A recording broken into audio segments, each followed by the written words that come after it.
I always believed in living life differently, not the stereotype of living where people say, "हाँ मुझे तो doctor बनना है या engineer बनना है." So yeah, I mean after that, Dad like told us, why don't you go to Nehru Institute of Mountaineering, because he'd applied on our behalf, and he's like, just go there for a mountain basic course, and we're like, okay, what is that? And we're like, okay, we'll just try it, because we had no idea about mountain climbing. Doing the basic course got us enrolled so much that mountain had cast a spell on us.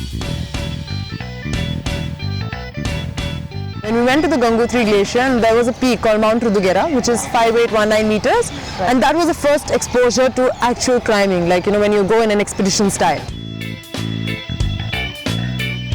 It was quite challenging because it needed quite a lot of I would say stamina, and it needed quite a lot of mental endurance. Because in climbs like these you have a lot of problems in the sense that there's so much of snow that when you are like actually walking you get so exhausted, and that was the first exposure. So at that point of time we were like, really, like it's that hard to climb a mountain. But when we were actually in the lap of nature, seeing and kind of going through the experience, I think that was totally different.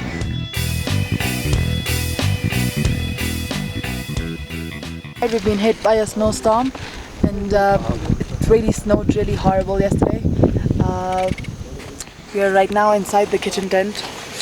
We are right now making tea and sort of hydrating ourselves for tomorrow's climb to Camp 3. The one on Everest, actually this was beyond Camp 3 where my oxygen cylinder had actually malfunctioned. So I was not taking in any oxygen, and I hadn't realized it until I reached the phase beyond Camp 4, which is known as the dead zone because of its altitude. Right. I was struggling, and there was one point where actually I shut my eyes and I couldn't move forward. And my sister called out, "No, she walked," and then I would suddenly raise and then continue moving. So I think that was the worst experience in my life that I've had so far. And I don't think if my sister wasn't there, I would have moved on.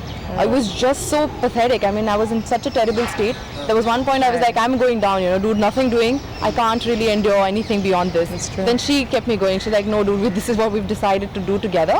And so it was so much about internal conversation plus the motivating talks that my sister would do to me. Yeah, I mean, we're looking forward for sponsorship and funding, man. This is such an expensive sport.